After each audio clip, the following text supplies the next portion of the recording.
안녕하세요. 전 직장 다니며 아이 키우고 있는 30대 유부녀입니다. 사회인으로서 또 한 가정의 일원이자 엄마까지 주어진 역할이 많아 항상 바쁘고 정신없는 기분이 들긴 하지만 누구보다 아내의 사회생활을 물심양면으로 응원해주는 남편과 사랑스러운 아들 녀석 때문에 힘들긴 해도 지친다는 생각은 하지 않으며 지내고 있어요. 제가 타고나길 워낙 성격 자체가 긍정적이기도 하고요. 이런 귀중한 유산을 다름 아닌 저희 친정 엄마로부터 물려받은 것 같습니다. 저희 엄마도 살면서 남들이라면 몇 번이나 고꾸라질 만한 고통스럽고 어려운 일 적지 않게 겪으셨지만 정말 씩씩하게 그 삶의 역경들 헤쳐오셨거든요. 제겐 그 누구에게도 비할 수 없는 소중한 분이자 나이가 들수록 더더욱 닮고 싶은 제 삶의 길라잡이 같은 분이 바로 저희 친정 엄마세요. 딸인 저 보기엔 이렇게 뭐 하나 흠잡을 데 없이 더할 나위 없이 훌륭한 분이십니다만 다른 사람 보기엔 꼭 그렇진 않았던 모양입니다. 특히나 항상 저희 친정엄마 별 볼 것 없다며 무시하는 태도로 일관해왔던 시어머니와는 참 좋은 감정으로 지내기가 어려웠어요.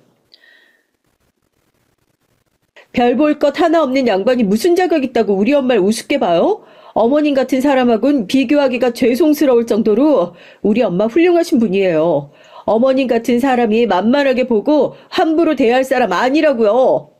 너 지금 그게 시애미 앞에서 무슨 말버릇이야? 왜요?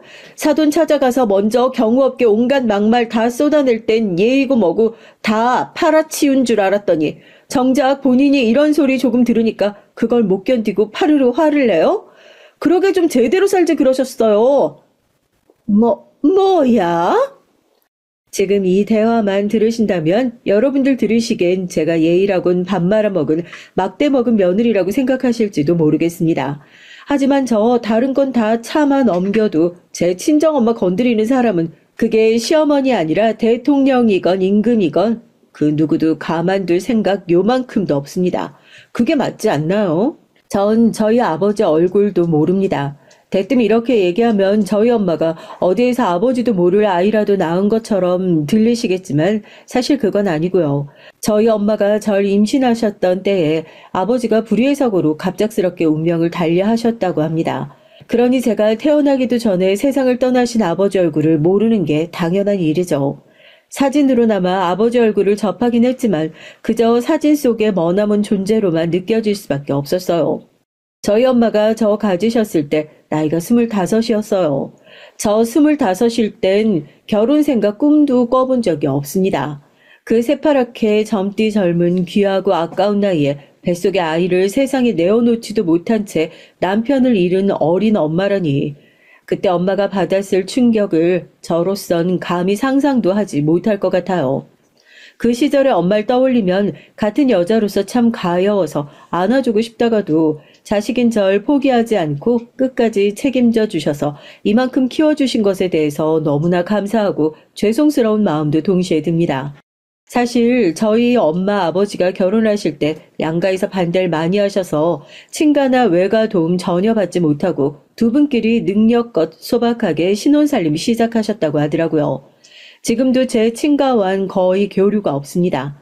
뒤늦게 아직 젊은 딸이 하루아침에 과부가 된 것도 모자라 배가 남산만해선 곧 태어날 저를 기다리고 있다는 걸 알고 왜 조부모님께서 뒤로 넘어가실 뻔했다더군요. 결국 이른 나이에 남편을 잃은 딸 자식과 외손녀를 외면하지 못하셨어요. 어릴 적엔 거의 외갓집에서 살다시피 했습니다. 엄만 책임감이 정말 강하신 분이셨어요. 저희 외갓집 형편을 생각하면 조부모님께 도움을 받으면 저 하나 키우는 것 그렇게 어렵진 않으셨을 테지만 당신이 세상에 내어놓은 자식 당연히 당신이 책임져야 한다고 굳게 믿고 계셨던 엄마셨습니다.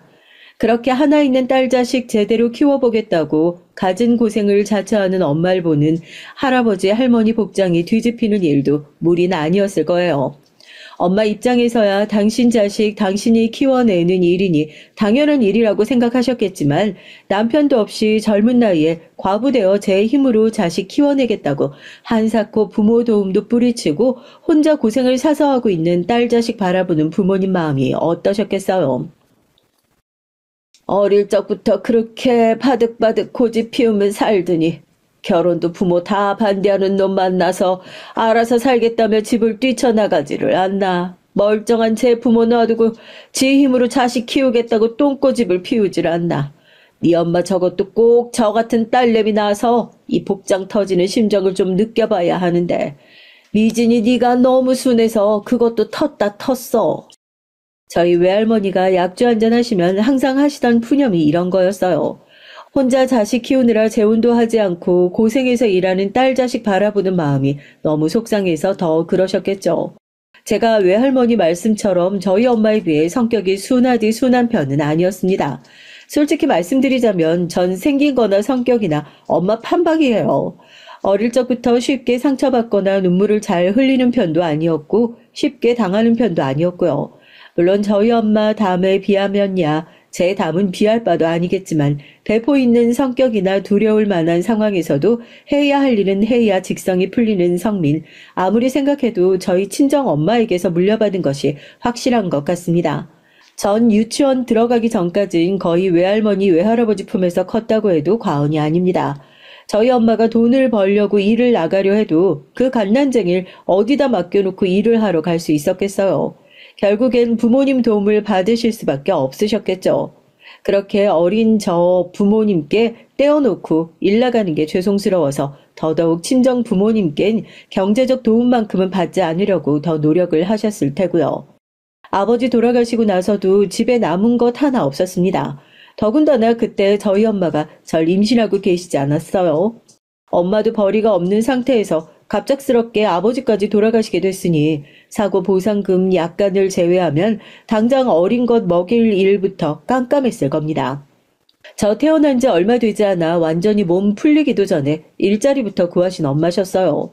처음엔 식당 보조일이며 여러 일을 전전하다가 엄마가 최종적으로 정착하게 되신 일은 바로 청소일이었습니다. 하고 많은 일 중에 왜 하필 청소일을 선택했냐는 제 물음에 엄마가 대수롭지 않게 이렇게 말씀하셨어요. 네 할머니도 그렇고 청소 하나만큼은 엄마보다 내가 낫다며 칭찬이 자자하셨거든. 나도 딴 건 몰라도 청소는 자신 있었고 이왕 돈 버는 거 내 특기 살리면 더 좋은 일 아니냐?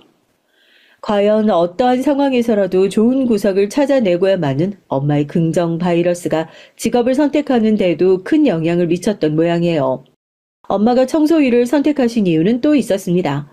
식당이나 여타의 업장에 취직해서 일을 하다 보면 고용주가 요구하는 고정된 근무 시간이 있잖아요. 그런데 상대적으로 청소일은 시간을 칼같이 지켜야 하는 데선 조금 자유로운 편이거든요. 그 말인즉슨 엄마가 시간 배분만 효율적으로 하면 일을 하면서도 저와 보낼 수 있는 시간을 늘릴 수 있다는 뜻이기도 했어요.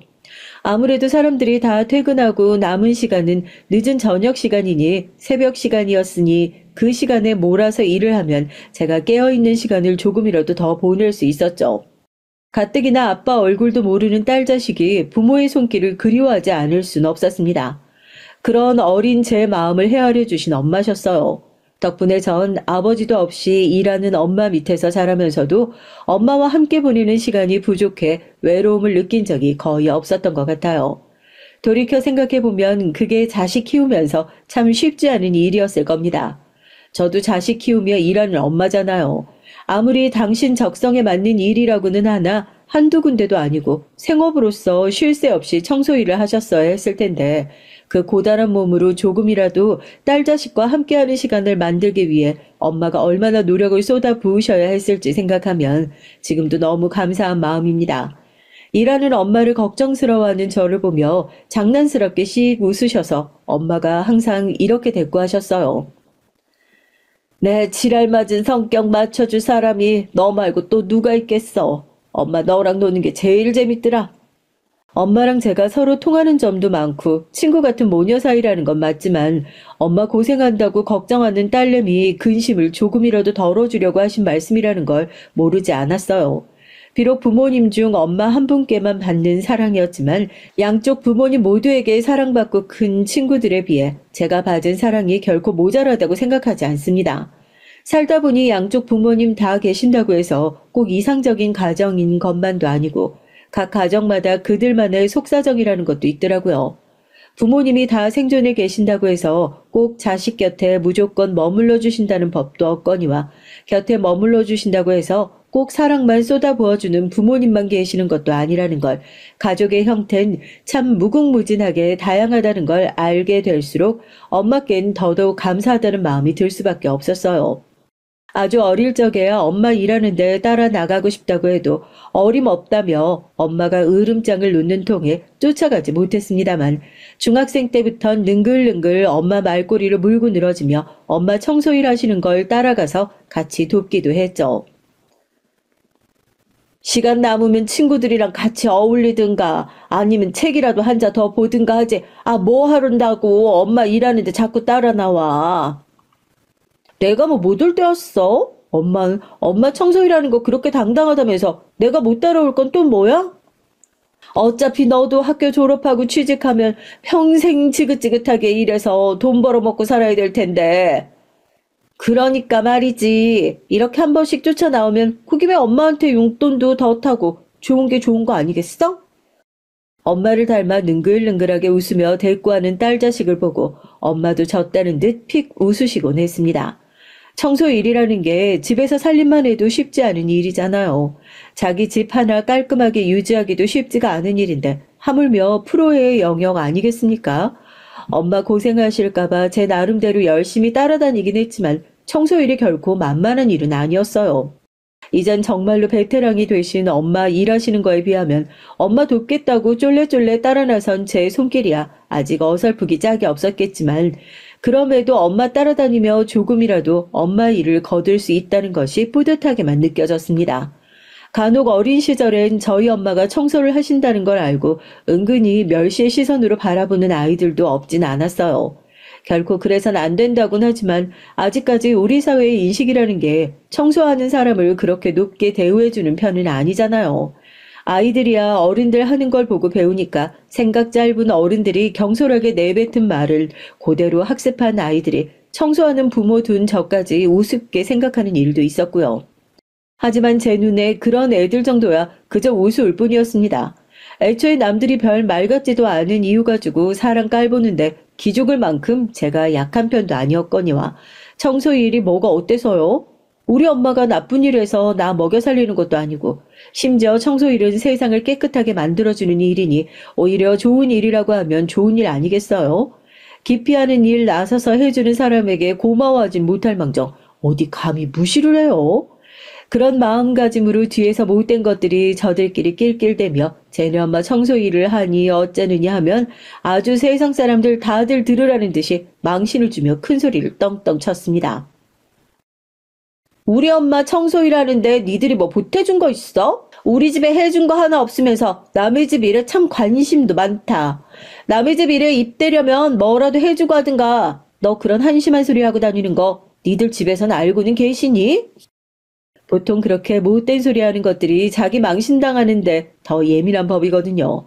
한번 그렇게 기를 확 죽여놨더니 그 다음부턴 제 앞에서 청소일이 어쩌네 뭐네 시건방 떠는 것들 싹 다 없어져 버렸죠. 뭐 나중에 학교에서 있었던 일 듣고 저희 엄마가 화통하게 웃음을 터뜨리셨습니다. 네가 내 딸이 맞기는 맞나 보다. 너 한번 말 잘했다. 세상에 온갖 구린 일 하면서도 창피한 줄 모르는 인간들이 청소일은 더 우습게 보더라. 청소하면서 치우는 오물들보다 저들 하는 꼴이 더 더러운 줄은 모르고 앞으로도 누가 헛소리를 하든 쓸데없이 기죽지 말고 할 말 다 하면서 살아. 제 그런 성미가 다 어디서 나왔겠어요. 제가 저희 엄마 판박이라고 미리 말씀드렸었죠. 여자 혼자 아이를 가진 몸으로 남편을 잃고 자식 키우면서 사는 인생이 결코 만만하지 않았을 겁니다. 저 모르게 엄마 혼자서 눈물을 훔치는 날도 적지 않으셨겠죠. 그럼에도 불구하고 정말 캔디처럼 씩씩한 엄마셨어요. 저렇게나 자신감 넘치고 생명력이 넘치는 사람이라니 전 저희 엄마가 제 엄마가 아니었다고 하더라도 결국은 좋아할 수밖에 없었을 것 같아요. 저에게 그 무엇보다도 귀한 유산을 물려주신 것도 엄마셨습니다. 단단한 심지와 높은 자존감만큼 제 정신건강을 지켜준 것이 또 없었을 테니까요. 그런 엄마의 당차고 밝은 심성이 하루아침에 사랑하는 남편을 잃었을 때도 살림 미천으로 취급하던 장남을 잃고도 혹여나 자신들에게 조금이라도 불똥이 튈까 싶어 남겨진 젊은 며느리와 손녀를 시댁에서 외면할 때도 엄마를 굳건히 버티게 만들어준 원동력이 되어 주었겠죠. 그런 엄마가 제게 있어서 세상 그 누구보다도 아름다운 사람입니다. 청소 일하는 엄마 고생스러우실까봐 주변에서 조심스럽게 만류하는 일도 없진 않았어요. 특히 외삼촌이 그러셨죠. 처음에야 엄마가 청소일 한다는 말에 외할머니나 외할아버지나 그냥 자기들 도움 받으라며 난리를 치셨지만 어디 부모가 자식 고집 꺾기가 쉬운 일인가요? 들은 척도 않고 꿈쩍도 하지 않는 엄마에게 이미 두 손 두 발 다 든 조부모님이셨습니다. 그런 당신들 딸 자식의 성정을 모르지 않으시니 오히려 외할머니 외할아버진 걱정을 하시면서도 그 후부턴 당장 일 때려치우라느니 대놓고 엄마를 말리지 못하셨는데 엄마의 남동생인 외삼촌이 자리를 잡기 시작하면서부터 좀 더 편한 일자리로 옮겨보지 않겠냐고 엄마를 설득하기 시작하신 거죠. 누나, 나도 이제 누나랑 미진이 도울 수 있어. 형편은 충분히 돼. 내가 너 능력 있는 거 몰라서 이러겠니? 내가 어디 운신이 불편하거나 손발이 멀쩡하지 않거나 해서 부득이하게 도움받아야 한다면 또 모르겠지만 사지 멀쩡한 누나가 충분히 내 새끼 내가 키울 수 있는데 왜 굳이 네 도움을 받아? 누나, 진짜 말 서운하게 한다. 누나가 어릴 적에 나 업어 키우다시피 했던 거 생각하면 내가 미진이한테 그거 갚는다고 생각해도 되잖아. 그게 언제적인데 여태 그 얘기를 하니? 아우 됐어 얘. 그럴 여유 있으면 오리케나 네 애들한테 더 신경 써. 내 새끼 내가 책임지니까. 외삼촌이 저희 엄마보다 8살이 어리시거든요. 자기 가족이라면 끔찍하게 생각하는 엄마셨으니 외삼촌이 어릴 적에 저희 엄마가 외삼촌 업어 키우시다시피 했다는 말이 과장은 아니었을 겁니다. 외삼촌 입장에서 그런 고마운 누나가 결혼한 지 얼마 되지도 않아 남편 잃고 혼자서 어린 저 키우는 걸 보면서 얼마나 마음이 안 좋으셨겠어요. 그러니 당신 생활이 안정되기 시작하면서부터 어떻게든 저희를 도와주고 싶어 하셨어요. 엄마야 외삼촌의 그런 마음을 그저 고맙게 받기만 하시고 경제적으로 도움받지 않으려고 늘 손사래를 치셨지만 그럼에도 불구하고 거의 강제로 떠넘기다시피 해서 외삼촌에게도 도움받은 부분들이 적지 않았어요. 저희 모녀 둘이 살고 있던 좁은 집 넓힐 때 도와주신 것도 외삼촌이셨고 한사코 도움받지 않으려는 엄마한테 누나한테 해주려는 게 아니라 미진이 생각해서 그런 거야. 미진이도 이제 사춘기인데 복닥복닥 엄마랑 좁은 방에 갇혀있으면 얼마나 답답하겠어. 라며 굳이 제 핑계까지 대며 집 넓히는데 도와주신 거였어요. 제 핑계를 대긴 하셨지만 아무리 조카를 아끼는 외삼촌이라고 하더라도 누나를 사랑하는 마음만 하진 못하셨겠죠. 그나마 제 핑계라도 대야 고집스러운 누나가 마지못해 자기 도움 받을 걸 알고 있으니 그러셨을 겁니다. 저도 시집가서 제 가정 생기고 제 새끼 생기고 하다 보니까 아무리 고마움에 보답하고 싶은 마음이 있더라도 내 가족들이 우선이라 받은 은혜 되돌려주기가 쉽지 않다는 걸 알고 있어요. 외삼촌도 참 대단하신 분이세요. 아무리 가진 게 많고 넉넉한 사람이라 할지라도 마음까지 부자인 경우가 흔치는 않더라고요. 그럼에도 어릴 적에 사랑을 쏟아준 누나에 대한 고마움을 잊지 않고 그 자식인 저에게까지 내리사랑을 베풀어 주셨던 외삼촌껜 지금도 항상 감사한 마음뿐입니다. 결혼 전에도 어린 저와 온몸으로 뒹굴며 재미있게 놀아주셨던 유쾌한 외삼촌이셨는데 결혼하고 사촌들 생기며 일하느라 바쁘셔서 얼굴 보기가 어려워졌음에도 항상 조카딸인 절 사랑으로 대해주셨던 외삼촌이셨어요. 공부 많이 하신 외삼촌이 중견기업에서 관리자로까지 올라가셨을 때 마치 자기 일인 것처럼 저희 모녀가 기뻐했던 걸 생각해보면 외삼촌이야말로 저희 외가의 자랑이나 마찬가지인 존재였습니다. 엄마나 제 생일이나 명절이면 명절이고 제 입학 졸업식 빠지지 않고 선물 바리바리 보내주시며 혹여나 아버지의 빈자리가 느껴질 만한 순간에 어김없이 그 자리를 채워주시던 외삼촌이셨으니 제게도 엄마에게도 그분이 각별할 수밖에 없었죠. 대학 졸업하고 취업한 후에 결혼할 남자친구라고 남편을 처음 가족들에게 소개시켜 주었을 때도 아버지 앉으실 자리에 외삼촌이 대신 앉아주셨습니다. 제 결혼식 때 혼주석 아버지 자리 채워주신 것도 외삼촌이셨고요. 비록 저희 부부 뜻으로 결혼식 때 신랑 신부 동반 입장을 하긴 했지만 남편 쪽엔 시부모님 두 분이 같이 앉아 계시는데 신부 혼주석에 저희 엄마 혼자 앉아 계셨다면 엄마도 엄마지만 그걸 보는 제 마음이 많이 쓸쓸했을 거예요. 이렇게 어느 순간에나 저희 모녀의 곁을 지켜주신 고마우신 외삼촌이셨습니다. 남편은 상냥한 사람이지만 알게 모르게 다소 어두운 면이 있는 사람이에요.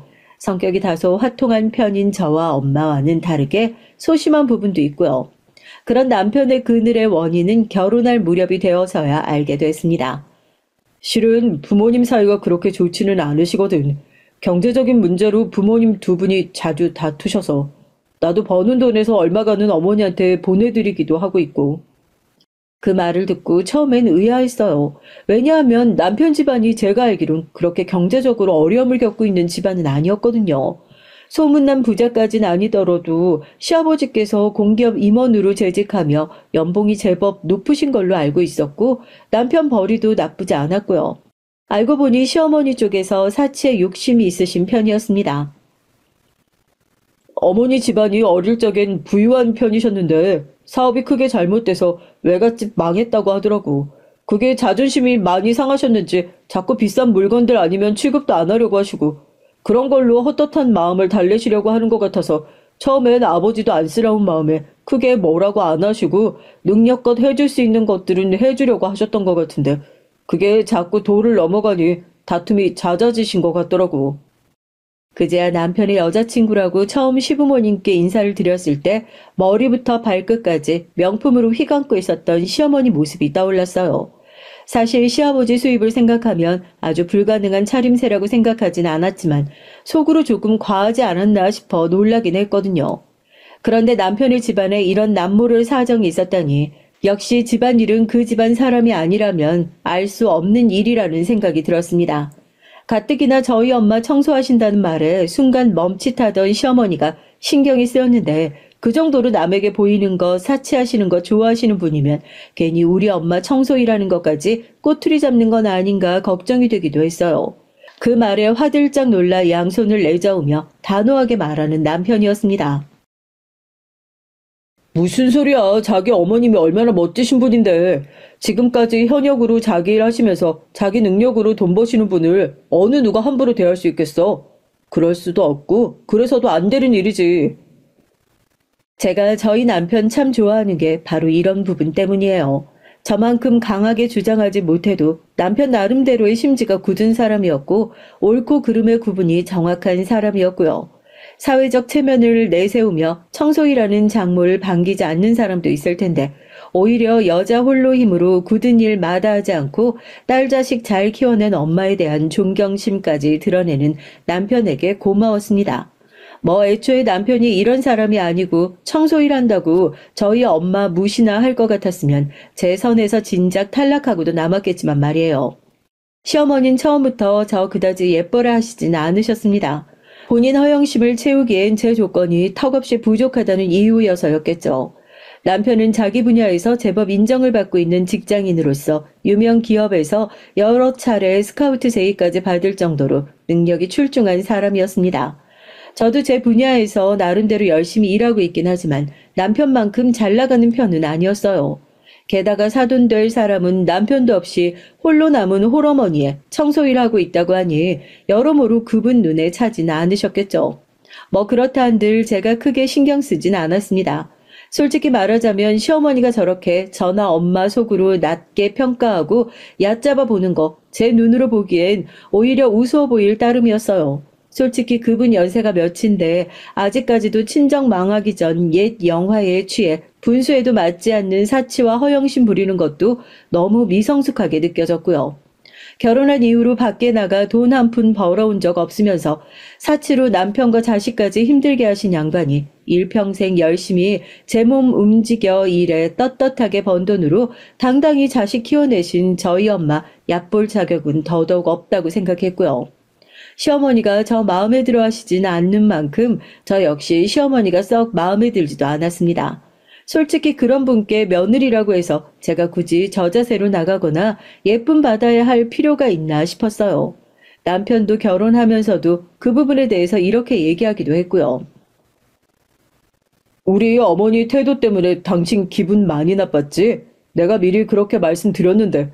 나야 내 어머니라고 어쩔 수 없으니 감당하고 살고 있다고 쳐도 당신까지 그런 거 일일이 다 참을 필요 없어. 선 넘으신다 싶으면 당신이 나서기 전에 내가 먼저 못 그러시도록 끊어낼 테니까 당신이 이번만 넘어가줘, 응? 그러고 시댁에 연락도 자기가 직접 하고 큰 집안 행사나 명절 때 아니면 저와 시어머니 붙여놓지 않으려고 남편이 애쓰는 게 보여서 넘어가 줬습니다. 남편 성격에 허튼 소리 할 사람도 아니었고요. 때때로 시어머니가 굳이 저한테 연락해 오셔서 결혼하고 나서 당신 아들이 변했다느니 너 들어오고 나서 당신 아들이 자기한테 소홀하다느니 볼멘 소리를 하셨지만 그게 더 이상 당신의 사치에 제 남편이 응답해 주지 않아서 하는 불평하는 소리라는 건 잘 알고 있었습니다. 나도 이제 내 가정이 있는데 언제까지 어머님 비위 맞춰드린다고 과소비하는데 장단 맞춰드릴 수는 없는 노릇이잖아. 안 그래도 결혼하기 전에 그 부분이 염려스러웠는데 얘기도 하기 전에 자기가 먼저 정리를 하고 온 남편이었어요. 시어머니 입장에선 가뜩이나 눈에 차지도 않는 며느리를 맞이하게 됐는데 시아버지에게서 뜯어내지 못한 것들 뜯어내던 아들마저 자기 마음대로 되지 않으니 제가 더더욱 곱깝게 보였겠죠. 이래서 부모라고 해도 다 같은 부모가 아니라고 하는 모양입니다. 열악한 환경에서 혼자 남겨지셨더라도 어떻게든 당신이 내어놓은 자식 스스로 건사하려고 평생 노력하셨던 저희 엄마 같은 부모가 있는가 하면 자식에게 의지가 되거나 마음의 위안이 되기는커녕 자기 원하는 것만 쏙쏙 뽑아 먹으려 드는 저런 부모도 있다니. 아마도 일반적으로 보기에 저희 모녀 같은 경우보단 남편의 가정이 평범하고 이상적으로 보이겠죠. 하지만 속을 들여다보면 이렇게 각자의 사정이 있는 법입니다. 남편에겐 안타까운 말이지만 부모님 두 분 다 생존에 계신다고 해서 남편이 자란 환경을 부러워해 본 적은 단 한 번도 없었어요. 비록 아버지는 계시지 않지만 친구처럼 그리고 항상 절 버틸 수 있게 해주는 든든한 안식처가 되어주신 저희 엄마와 둘이서 살았던 시간이 훨씬 귀하게 느껴졌습니다. 그제야 처음 자기 모친에 대해 설명하면서 필요한 기색이 역력했던 남편의 모습이 다시금 받아들여지기 시작했어요. 그 사람이 그렇게 고단한 모습을 보였던 것, 알게 모르게 그늘이 느껴졌던 것 또한 제 모친의 영향이 크다는 걸 모를 수가 없었죠. 본능적으로 시어머니에 대한 좋은 감정이 들지 않았던 건 역시 내 사랑하는 남편에게 의지가 되기보단 힘든 일을 더 많이 안겨준 사람에 대해 거부감이 들었던 것이 아닐까 싶어요. 저희 결혼하고 2년쯤 됐을까요?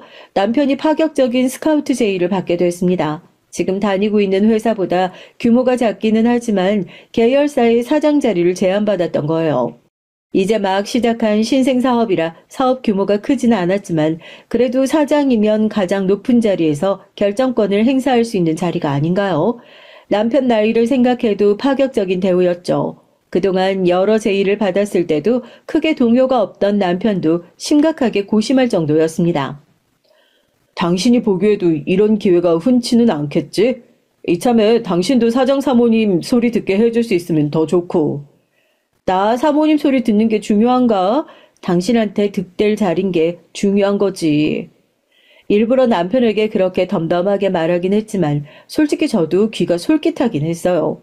아무리 그래도 사장 자리잖아요. 지금 다니고 있는 회사보다 규모가 작다곤 해도 사장 자리를 찍어보는 것과 그렇지 않은 것의 차후의 대접도 분명 달라질 것이었고요. 결국 남편이 결단을 내렸습니다. 시댁엔 남편이 한 중견기업 신생 계열사 사장으로 임명되었다는 소식은 사장 취임식이 다 끝나고 나서야 전했어요. 당연히 시부모님이 난리가 났죠. 특히나 시어머니 쪽에서 말이죠. 너는 그런 얘기를 이제 하면 어떡해? 사장 취임식에 부모님 초대도 하고 친지들한테 미리 말씀도 드리고 주변에 얘기도 하고 그래야 되는데. 그럴 것 같아서 얘기 안 한 거예요. 가뜩이나 신생 사업이라고 할 일도 많고 사장이라고는 해도 실무하느라 바쁜 자리인데 그거 챙길 여력도 안 되고요. 가뜩이나 이제 옮긴 자리라서 아무것도 이룬 것 없는데 빈수레가 요란해서 되겠어요? 침착하게 저 말하기는 했지만 제 모친이 허영심이 얼마나 주변에 분탕질을 치고 다닐까 하는 노파심에 남편이 얘기하는 것을 미뤘다는 걸 모르지 않았습니다. 왜냐하면 그 소식 듣고 얼마 안 돼서 저 일하는데 굳이 연락을 해온 시어머니였으니까요. 아무리 생각해도 우리 애가 그래도 잘 나가는 회사 사장님까지 됐는데 너같이 평범한 직장인하고 레벨이 안 맞아도 너무 안 맞는 거 아니니? 밑도 끝도 없이 무리하게 훅 치고 들어오는 말에 저도 그만 미간이 확 찌푸러졌습니다. 굳이 며느리 일하는 시간에 전화해서 이렇게 사람 자존심 구겨놓는 말을 하는 저희가 무엇이겠어요. 너 내 아들하고 수준 안 맞으니까 네가 알아서 떨어져 나가라. 이거 아니겠어요? 하지만 저도 이런 소리에 자존심 구겨가며 시어머니라고 고분고분 내내 대답만 하고 있을 만큼 순종적인 성격이 되지 못했습니다. 더군다나 남편 성공하는데 일조한 것 하나 없으면서 그동안 그렇게 남편 속을 썩게 만들어 놓고 그 유세는 당신 혼자서 다 부리고 있으니 제 심기도 좋을 리가 없었죠. 저도 모르게 말투가 날카롭게 나갔어요. 그래서 뭐 아드님하고 갈라서기라도 하라는 말씀이세요? 저희 부부 이혼하라고요? 이렇게 이해가 빠르면 얘기하기가 수월해지긴 하겠네. 듣자하니 정말 기가 찼습니다. 당신 아들 성공하는데 기여한 게 뭐가 있다고요? 결혼해서 잘 살고 있는 아들 부부까지 이혼시키려고 들어요. 정말로 아들을 생각하는 엄마라면 자기 허영 때문에 가정불화 일으켜서 아들한테 상처나 주지 말든가. 그래놓고는 며느리 무시하면서 갈라서란 얘기까지 해요?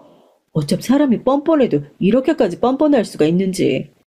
어머님, 그렇게 아들 부부 갈라서게 만들고 싶으면 며느리인 저한테 이러실 게 아니라 아드님한테 직접 말씀하세요. 아드님한텐 하지도 못할 말씀이라면 저한테도 하시면 안 되죠. 안 그래요? 이런 말씀 더 하실 거면 저 앞으로 어머니 연락 안 받을게요. 이만 끊겠습니다. 뭐야? 시어머니가 제 말에 열을 올리든 말든 그냥 제 할 말만 하고 끊어버렸어요. 아무리 윗사람이라고 해도 윗사람은 윗사람 같아 대접을 해주죠. 자기 아들 사장 됐다고 시어머니 유세 부리는 거 다 받아줄 만큼 제 마음이 너그럽지 못했습니다. 솔직히 이렇게 빨리 나설 줄은 몰랐으니까 시어머니 하는 행동에 그렇게 놀라진 않았어요. 그만큼 시어머니에 대한 기대치가 낮기도 했고요. 하지만 그렇다고 해서 저한테 헛소리하는데 그치지 않고 이 모욕적인 소리를 제 친정 엄마한테까지 쏟아낼 줄은 그것까진 저도 예상을 못했습니다. 여간한 일로 말하는데 머뭇거리는 일 없는 시원한 성격의 친정엄마가 갑자기 저를 보고 싶다면서 찾아와선 한참 입을 떼지 못하시길래 전 정말 큰일이 난 줄 알았어요. 엄마, 딸내미 답답해서 뒤로 넘어가는 걸 봐야 얘기할 거야? 너희 부부 정말 별일 없니? 남편 승진해서 축하턱 낸다고 친정엄마와 셋이서 조촐하게 파티한 게 얼마 되지도 않았는데 엄마가 뭐 때문에 저렇게 수심 가득한 얼굴로 걱정을 하나 싶었어요. 그런 엄마의 입에서 나온 말에 전 그만 경악해서 입이 떡 벌어지고 말았습니다. 실은 어제 사부인이 나 건물 청소하는 데까지 찾아오셨더라고. 급한 일 아니면 일단 하던 일부터 마무리하고 찾아뵙겠다고 했는데 당장 만나야 한다고 하도 성화를 하셔서 옷도 갈아입지 못하고 건물 앞으로 내려갔더니 대뜸 날더러 너 설득해서 윤서방이랑 갈라서게 해달라는 거야. 뭐라고? 저도 모르게 입이 떡 벌어졌어요. 며칠 전에 저한테 그 망발을 한 것도 모자라서 저희 엄마 일하는 데까지 찾아가서 사돈한테 할 말, 못할 말 못 가리고 그따위 소리를 해요. 저도 모르게 분해서 꽉 쥔 두 주먹이 바르르 떨렸습니다. 엄마에게 전해 들은 전말은 이러했어요. 갑자기 나타난 사돈이 당신 아들 사장 승진했으니 딸 자식한테 이혼하라고 설득을 해달라고 했다니. 그 소리 듣고 얼마나 저희 친정엄마가 기가 차셨겠습니까? 거기다 대고 아주 기세등등해선 신이 나서 나불거린 시어머니였어요. 솔직히 사돈도 양심이 있으시면 애초에 저희 애하고 따님 맺어줄 생각을 않는 게 맞는 거 아닌가요? 우리 애가 사장 승진하기 전에도 따님보다야 직장이며 벌이며 뭐 하나 수준에 맞는 게 없었는데 이제 사장님까지 됐는데 우리 애도 여기에서 더 출세하려면 급에 맞는 철을 보는 게 맞겠지요. 그간 이렇게 사부인과 길게 말을 섞을 기회가 없었는데 얘기를 들으면 들을수록 기가 차셨을 겁니다. 사부인, 말씀이 지나치시네요. 그렇게 저희 아이가 마음에 들지 않으면 차라리 결혼 전에 반대를 하시든가. 이미 결혼해서 몇 년을 잘 살고 있는 애들을 사위 승진했으니 갈라서게 설득을 하라니. 자기들끼리 못 살겠다고 하면 또 몰라도 잘 살고 있는 애들을 내 딸을 내 손으로 이혼시키라는 소리예요? 그게 부모가 돼서 할 소리입니까? 입장 바꿔서 사돈이 저라면 내 새끼 아깝다는 생각 안 들겠어요? 아무리 힘들게 청소하면서 벌어먹고 사는 사람이라도 최소한의 양심은 있으셔야죠. 오죽하면 제가 이런 소리를 하겠습니까? 나 청소하는 게 뭐 어때서요? 제가 하는 일이 무슨 부끄러운 일이라도 되는 것처럼 말씀하시네. 그거 정말 신뢰되는 행동입니다. 지금껏 제 딸한테도 저에 대해 이런 식으로 말씀하셨어요? 남복이 별로 좋지 않은 일 하는 건 틀린 것도 아니잖아요? 뭐라고요? 진짜 듣자 하니까 이 여자가 할 말 못할 말 구별을 못하겠어? 뭐라고요? 아니, 어디다 대고 다짜고짜 반말이야? 대접받고 싶으면 대접받을 만한 행동을 하든가. 당신 아들내미 사장 됐으니까 딸 이혼시켜서 치우라고? 감히 누구한테 귀한 자식을 이따위로 취급해? 우리 애가 물건이야? 필요하면 갖다 썼다가 필요 없어지면 쉽게 내다버리게? 애초에 당신 아들을 승진시켜준 게 누군데? 그게 무슨 소리야? 그렇게 내 딸보다 아깝고 유세 부리는 대가들, 잘났다고 뻐기는 네 아들 승진시킨 사람이 바로 내 동생이다. 그게 무슨 소리야? 엄마의 폭탄 발언에 창피한 줄도 모르고 나불대던 시어머니가 대번에 사색이 돼버렸어요. 하긴 어디 상상이나 했겠어요. 사부인 되는 사람 청소 일을 한다고 하니 사돈댁 형편이고 다들 고만고만한 줄 알았겠죠. 결혼식장에서 사부인 곁에 앉아 혼조석을 채워주신 제 외삼촌이 남편이 사장으로 취임한 계열사 본사의 전문 경영인이라는 건 시어머니로선 상상조차 할 수 없는 일이었을 겁니다. 저희 친정 식구들이나 저 그리고 남편까지 진작 이 사실을 모두 알고 있었어요. 남편이 처음에 파격적인 조건으로 스카우트 제의가 왔음에도 망설였던 것도 바로 이 때문이었죠. 혹시 저희 외삼촌이 제 생각해서 남편에게 특혜를 제공한 건 아닐까 하는 생각에서요. 하지만 외삼촌은 단호하게 말씀하셨습니다. 윤서방, 나 그렇게 공사 구분 못하는 사람 아닐세. 우리 미진이 신랑 아니었다고 하더라도 자네한테 제안을 했을 거야. 그러니까 그 점은 염려하지 말고 우리 계열사 성장 가능성만 보고 결정해줬으면 하네. 그렇게 옮기게 된 자리가 바로 그 자리였어요. 그런데 쥐뿔 아무것도 모르는 사람이 아들 출세에 뭐 하나 보탬된 거 없으면서 남편을 그 자리에 임명한 사람의 눈앞에서 그리 아들 가진 유세를 더럽게 떨어댔으니 저희 엄마가 얼마나 기가 차고 그 여자가 우스워 보였겠어요. 듣자 하니 그간 쓸데없는 자존심만 쎄서는 허영에 빠져 사돈 어른이고 우리 사위고 어지간히 고생시킨 모양인데 어떻게 어미가 돼서 자식 앞길을 터주지는 못할 망정 새끼 얼굴에 먹칠이나 하고 다니다니. 우리 윤서방이 왜 그렇게 자기 모친에게 정을 못 주나 했더니 다 이유가 있는 거였어. 그게 무슨 소리예요? 무슨 소리긴 무슨 소리야. 민폐만 끼치고 다니는 당신 때문에 내 사위 마음고생하느라 속병 다 들었다고. 이 철딱선이 없는 여자야. 그렇게 사람들 다 보는 길바닥에서 그 여자에게 야단도 그렇게 매서운 야단을 쳤다는 겁니다. 과연 여장부다운 저희 친정 엄마가 할 법한 행동이었어요. 그렇게 속에 맺힌 것 없이 사부인이라는 여자에게 당한 수모 그 이상으로 그 여자에게 도로 쏘아붙였다는 겁니다. 듣고 있는데 그만 제가 고소해서 비식 웃음이 나올 뻔했어요. 시모 앞에선 그렇게 당당하게 제 할 말 다 해놓으시고는 제 앞에서 그 얘기하시면서 정작 제 눈치 보시는 친정 엄마셨습니다. 아니 내가 순간 욱해서 나도 모자라 내 딸까지 우습게 여기는 그 여자 아주 본때를 보여주고 싶어서 확 내지르긴 내질렀는데 그러고 보니까 괜히 이 여자 폐악 부려서 내 새끼 곤란하게 만든 건 아닌가 싶은 거지. 아휴, 엄마가 이렇게 생각이 없다. 무슨 소리야, 엄마. 잘했어. 내가 속이 다 시원하네. 우리 이 여사님이 그럼 그런 소리까지 듣고 사돈이라고 가만히 참아줘야 돼? 잘못은 누가 먼저 했는데. 그런 취급 당해도 싸지. 잘했어. 진짜 잘했어, 엄마. 그렇지? 엄마가 잘한 거 맞지? 평소 같으면 두 말 할 것도 없이 시원하게 내지르고 그만 털어버리셨을 엄마셨을 텐데 이게 딸 자식인 제가 걸린 문제이다 보니 답지 않게 걱정을 하셨던 모양이에요.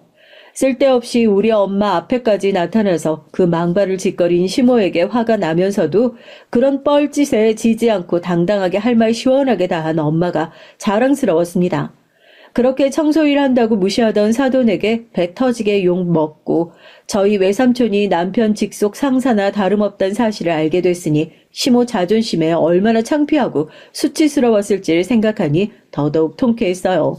시모가 저희 엄마한테 그 수모를 겪고도 지금까지 저나 남편에게 찍소리 한마디 못하는 이유가 뭐겠습니까? 시모 한 짓을 듣고 그 누구도 자기 편이 되어주지 않으리라는 걸 자기도 아니까 그런 거 아니겠어요? 저부터도 저희 엄마가 직접 이 말씀 꺼내지 않으셨다면 까맣게 모르고 지나갔을 거예요.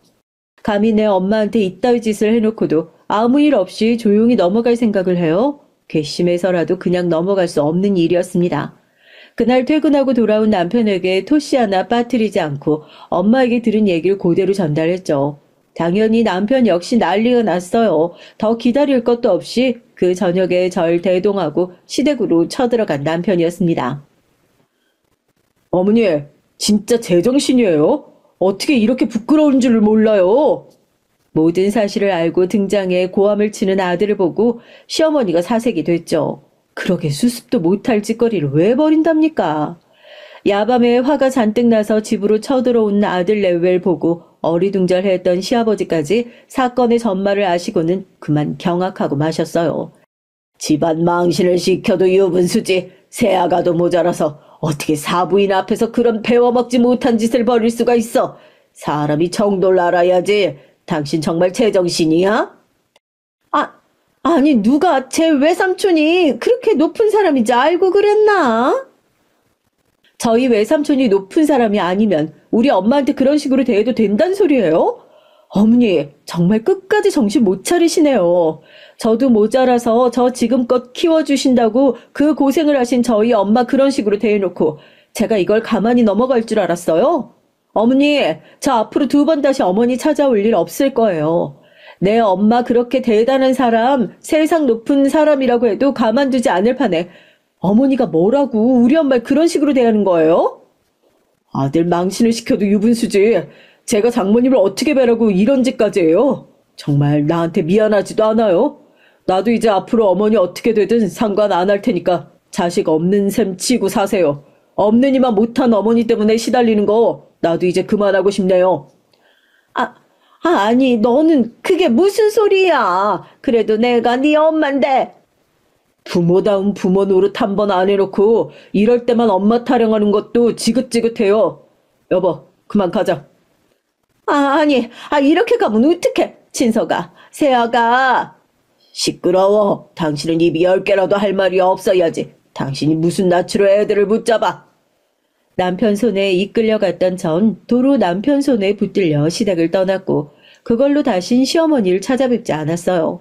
남편이 오죽하면 제 모친한테 의절하자는 소리까지 했을까 싶어 남편이 걱정됐지만 생각보다 제 본가를 떠나는 남편 얼굴이 후련해 보여서 차라리 잘 됐다는 생각이 들었죠. 아마 이 정도 일이 있지 않았더라면 남편 성격에 평생을 제 모친에게 끌려다녔을지도 모르겠습니다. 그 과정에서 아무 죄 없는 저나 저희 엄마가 가만히 있다 돌 맞은 것이 분하고 괘씸했겠지만 엄마도 나름대로 잘 갚아주신 것 같으니 이대로 서로 더 얽히지 않게 된 결말이 최선이었다는 생각이 들었어요. 한번 마음이 돌아선 남편은 더 이상 호락호락하게 제 모친에게 져주지 않았고 예전과 다르게 아들이 제 뜻대로 움직여주지 않자 며느리인 저에게 연락을 시도해 우는 소리를 해댔지만 그거 받아줄 마음은 조금도 없었습니다. 뒤늦게 저희 엄마한테까지 찾아와 용서를 구하고 눈물까지 보였지만 저희 엄마도 그런 여자 진심도 없는 사과 받아주지 않으셨고요. 그렇게 사람이 있을 때 잘해야죠. 가족이라는 이유로 감당하기 힘들 정도로 받아주니까 언제까지 밑도 끝도 없이 당해주기만 할 줄 알았습니까? 옆에 있는 사람 귀한 줄을 알았어야죠. 제 결핍을 채워주기 위해 힘들어하는 가족 위해주기는커녕 어디까지가 한계인가 시험하는 것 같은 사람을 언제까지 받아줄 수 있겠어요. 사실 이건 예정된 결말이나 다름없었습니다. 시아버지께는 따로 사과를 받았어요. 세아가 너나 사부인한테 내가 정말 면목이 없다. 그 사람이 아무리 생각이 없기로써니 사돈 무서운 줄 모르고 그런 짓까지 벌일 줄은. 내가 진석이한테도 그동안 참 미안한 게 많았는데 네 어머니 안 보고 살겠다는 너희 뜻 나는 존중한다. 어느 누가 그런 사람을 감당할 수 있겠어. 세아가 정말 미안하다. 그래도 어미인데 자식이 돼서 외면했다고 꾸중이라도 하지 않으실까 싶었는데 그 누구보다 시어머니에게 시달린 세월이 긴 시아버지시다 보니 더욱 저희를 잘 이해하시는 것 같았어요.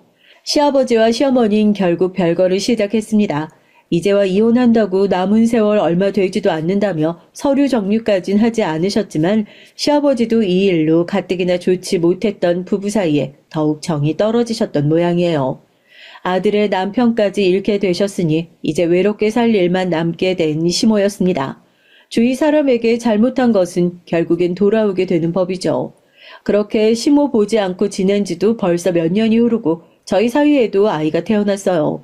제 자식 낳고 보니까 좋은 것만 주고 싶지 자식을 앞세워서 무언가 얻어내고자 하는 생각이 들지 않던데 제 새끼 낳고 보니까 더더욱 시모가 남편에게 했던 짓들이 이해가 잘 가질 않더라고요. 남편은 사장으로 옮긴 자리에 여전히 재직하면서 사장으로서의 책임을 다하고 열심히 아빠 노릇하느라 바쁘게 지내고 있습니다. 남편 역시 저처럼 역할이 늘어나서 바쁜 생활을 보내고 있지만 가정이 안정되면서 마음은 더없이 편해 보였어요. 저희 세 식구 불필요한 일로 속 썩을 일 없이 잘 지내는 것, 그게 가장 중요한 거겠죠. 저희 엄마는 이제 저희 부부 도움도 받으시고 그간 모아두신 돈으로 여생 즐기며 지내고 계십니다. 이제 나이가 드셔서 아예 청소일 그만두셨으면 하는데 다른 일 싹 정리하고 딱 소일거리 될 정도만 일을 줄여서 계속하고 계세요. 원래 계속 일하던 사람이 갑자기 놀면 병나는 법이다. 아직 사지 멀쩡한데 마냥 노는 것도 성미에 안 맞아. 이 정도는 딸내미 네가 좀 봐줘. 응? 저희 엄마 성미 생각하면 아주 틀린 말도 아니어서 무리되지 않으실 선에서 엄마와 서로 합의했어요. 여전히 씩씩하게 일하시는 엄마를 보면 어디 아프신 곳만 없으시다면 이대로 지내는 것도 나쁘지 않을 것 같네요. 오늘 제가 들려드릴 얘긴 여기까지입니다. 여러분, 저희가 내린 결말이 여러분들 마음에 드실지 모르겠어요. 하지만 전 여전히 제 어머니 자랑스럽게 생각하며 제 엄마 함부로 대했던 시어머니 끊어낸 것만큼은 지금도 조금도 후회하지 않습니다. 앞으로도 저희 부부 아이 잘 키우며 저 사랑으로 키워주신 친정엄마 자주 찾아뵈면서 잘 지낼게요.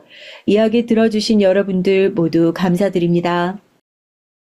여러분 안녕하신가요? 전 경기도 수원에 살고 있는 여자입니다. 요즘은 젊은 부부의 집집마다 아이가 하나인 경우가 심심찮게 보이죠. 아예 아이를 안 낳기로 합의를 보고 결혼 생활하는 딩크 부부도 많다고 하는 세상이니 하나라도 낳으면 요새는 나라의 좋은 일하는 거라는 소리를 듣네요. 제가 어렸을 적에 학교를 다닐 땐 저처럼 외동인 경우가 정말 드물었습니다. 그래서 친구들이 저한테 신기하다는 소리를 많이 했었죠. 언니나 오빠가 없어서 좋겠다는 투정 혹은 동생을 가지고 싶지 않냐는 질문까지 다양하게 받았던 저였지만 제 반응은 거의 고개를 가로젓는 것이었어요. 그러나 딱 한 가지 질문엔 멈칫하고는 했습니다. 넌 집에 가면 안 심심해? 외동이니까 혼자 놀겠네? 외롭지 않아?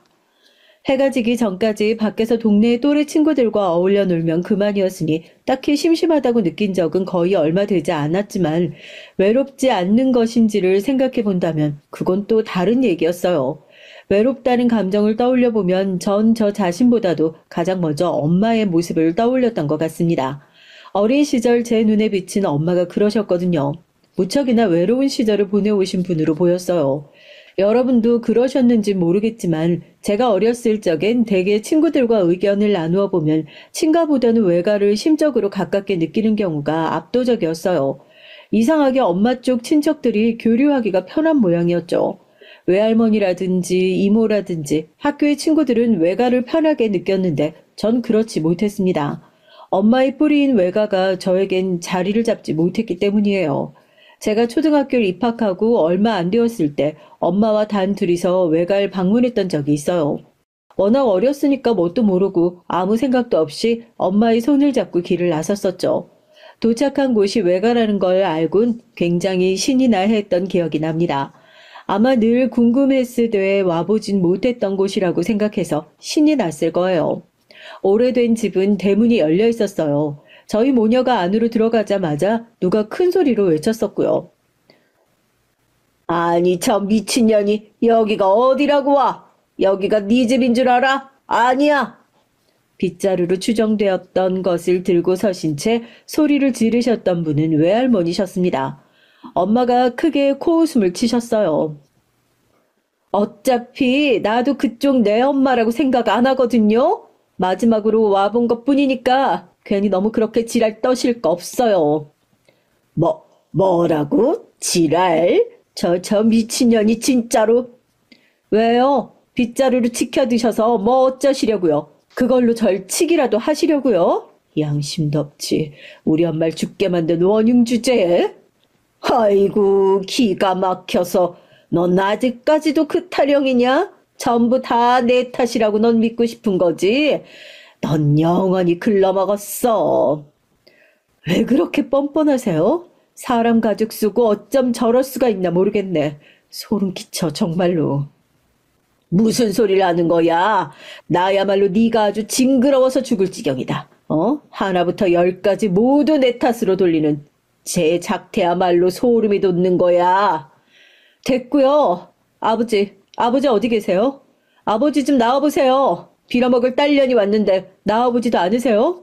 전 안 보고 싶으셔도 손녀는 얼굴 한번 봐주셔야죠. 안 보실 작정이세요? 이러다가 평생 손녀 얼굴 못 보시겠어요. 어디 동네방네 소리를 지르고 난리야. 너 왔다고 소문내고 싶어서 네가 안달이 났구나. 이미 손녀 얼굴 확인한 양반한테 뭘 그렇게 강요를 하댔구니? 확인은 뭔 확인이에요? 아버지가 마지막으로 애를 보셨던 게 벌써 2년 지났거든요? 애가 많이 컸잖아요. 그때랑 지금이랑 같아요? 애가 다른 애로 바뀐 것도 아닌데 거기서 거기지. 어이가 없으려니까 제발 좀 닥치시죠. 개소리라서 듣기가 힘드네요. 그러자 화가 난 얼굴로 다가오신 외할머니께서 다짜고짜 엄마의 뺨을 때리셨어요. 전 충격과 무서움으로 얼어붙고 말았습니다. 뺨을 맞으신 엄마는 깔깔 웃으시다가 돌연 정색을 하시면서 똑같이 외할머니의 뺨을 내리쳤어요. 그 장면만은 유독 제 기억 속에 선명히 남아 있습니다. 워낙 충격적인 장면이라서 그랬나 봐요. 그때 외할아버지께서 안에서 나오셨어요. 이게 뭐하는 짓들이야? 네가 정신이 나갔구나. 어떻게 네 엄마 뺨을 때려? 예? 아버지, 지금 대체 누가 엄마라는 거예요? 아버지가 말씀을 그렇게 하시는 건 아니죠. 오랜만에 나타나서 한다는 짓거리가 겨우 이거냐? 짐승도 이렇게는 안 한다. 말씀 잘하셨네요. 짐승도요, 아버지. 자기 짝은 알아요. 한번 짝을 짓고 나면 죽을 때까지 그 짝의 곁에서 사는 짐승들도 있어요. 우리가 끝내주죠. 그런데 아버진 짐승만도 못하셨네요. 엄마가 사정없이 빈정거리셨고 외할아버지가 당장이라도 손찌검을 날리시는 것처럼 화를 번쩍 들어 다가오셨습니다. 그리고 제가 엄마의 앞을 막아선 건 계획에 없던 행동이었어요. 순전히 돌발 행동이었는데 저도 그때 제가 왜 그랬던 건지 알지 못해요. 전 심지어 그때까지 엄마가 당신의 친정에 어떤 감정을 가지고 계시며 무슨 일이 있었던 것인지 전혀 알고 있던 것도 없었습니다. 그런데 엄마의 앞을 가로막았던 겁니다. 당황하신 외할아버지께서 절 내려다보시며 멈칫하셨어요. 안 돼요. 우리 엄마 때리지 마세요. 너 성인이냐? 그새 많이 자랐구나. 어린 손녀 앞에서 못 볼 꼴을 보였다 생각하셨던 건지 외할아버지께선 아주 머쓱해지신 얼굴이 되어 들어 올렸던 팔을 슬그머니 내려 등 뒤로 감추셨습니다. 그제야 외할머니께선 외할아버지를 말리는 신용을 하시더라고요. 동네에 소문나면 어쩌려고 그래요. 참아요, 참아.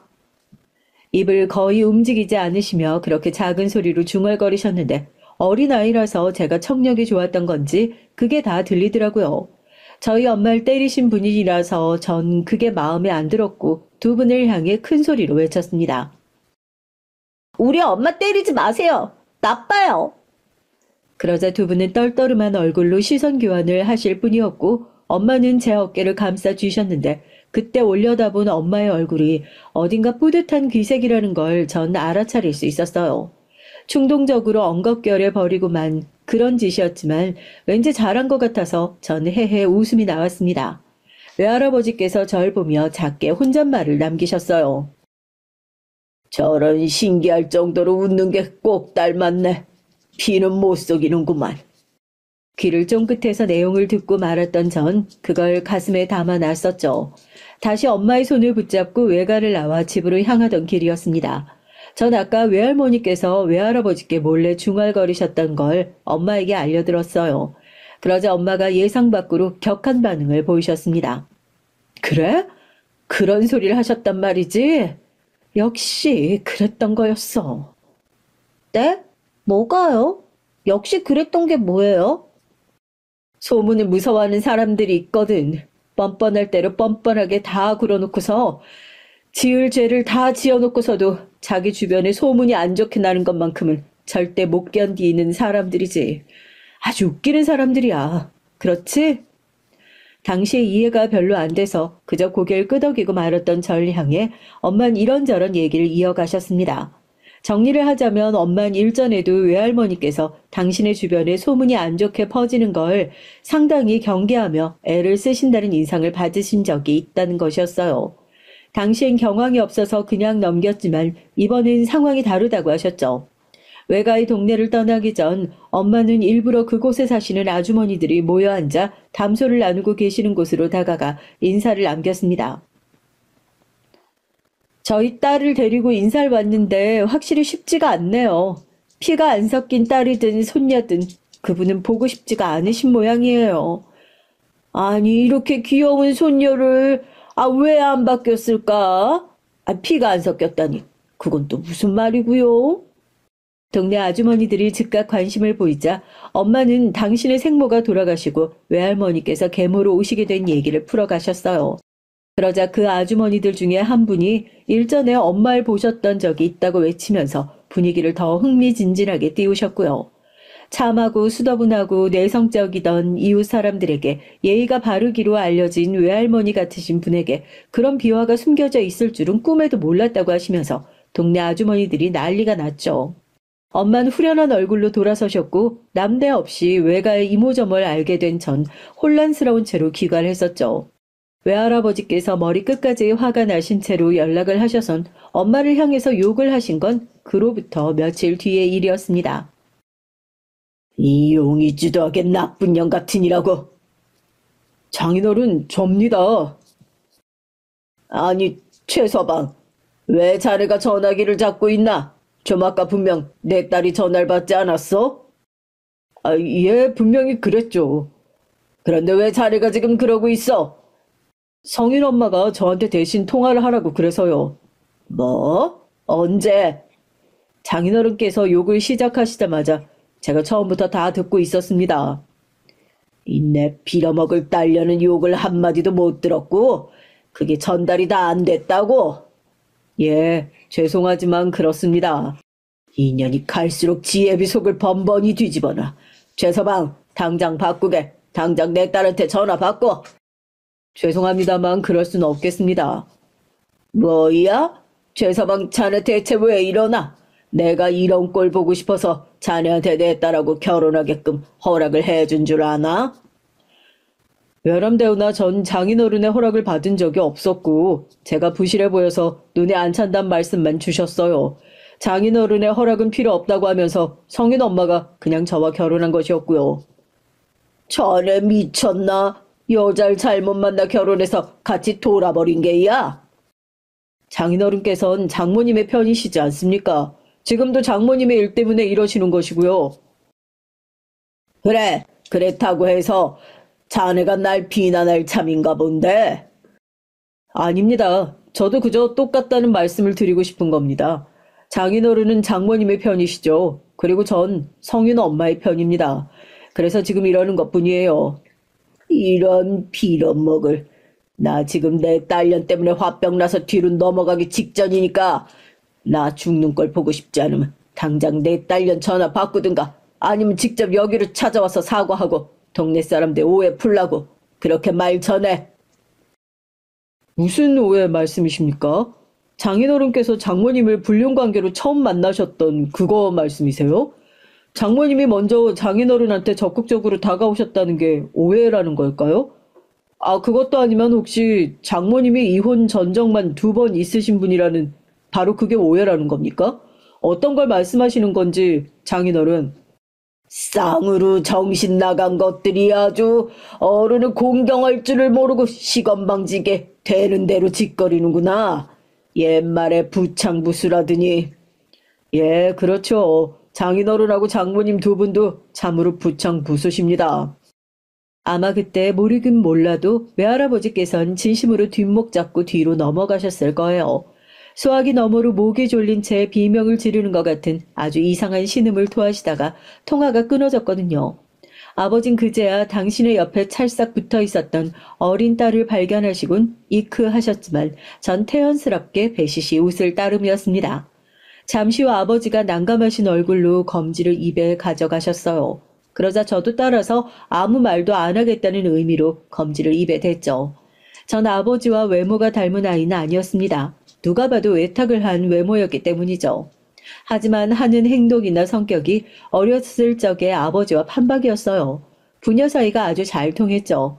범상치 않은 상태였던 외가와는 다르게 친가는 서로 사이가 좋았어요. 친할아버지와 친할머니 2분은 서로의 얼굴 한 번을 못 보시고 중매로 결혼을 하신 경우였지만 평생의 금슬이 무척이나 좋으셨습니다. 그러나 안타까운 점은 집안에 금전적으로 불운이 몇 차례 찾아왔었다는 사실이에요. 지인에게 배신을 당하고 사기에 넘어가 빚까지 지셨던 큰아버진 극심한 스트레스로 몸에 이상이 생겨서 그로 인해 일도 수년간 못하셨고 병원을 다니시느라 고역이었습니다. 몇 번 억울하게 돈을 잃어보셨던 친할아버지께선 당신의 장남이 그런 일을 당했다는 것에 너무나도 절망이 크셔서 그대로 쓰러지셨고요.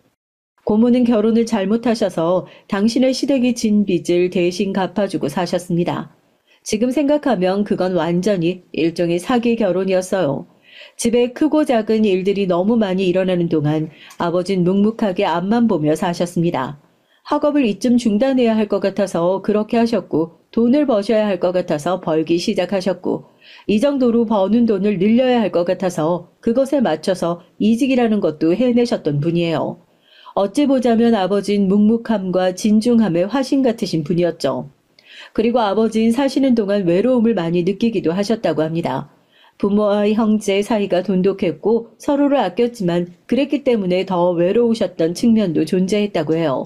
마음은 그러한데 매번 상황이 안 따라줬으니 마음을 나눌 형제가 없어서 외롭게 살았다고 자기소개를 하셨던 엄마와 처음부터 아버지가 눈이 맞았던 건 당연한 일이었을지도 모르겠네요. 엄마가 외동으로 태어나셨던 건 아닙니다. 사실 원래 저에겐 이모 2분이 계셨어야 맞거든요. 하지만 2분은 함께 돈을 벌기 위해 집을 나서셨다가 사고를 당해 한날 한시에 돌아가셨어요. 딸 2이 사고로 그렇게 됐으니 그 모친의 정신이 온전할 리가 없었습니다. 제정신으로 생활을 못하셨어요. 당연히 가정에 소홀해지셨을 수밖에 없었던 것이고요. 그걸 이해하지 못했던 부친과 부부관계가 단절되기 시작했어요.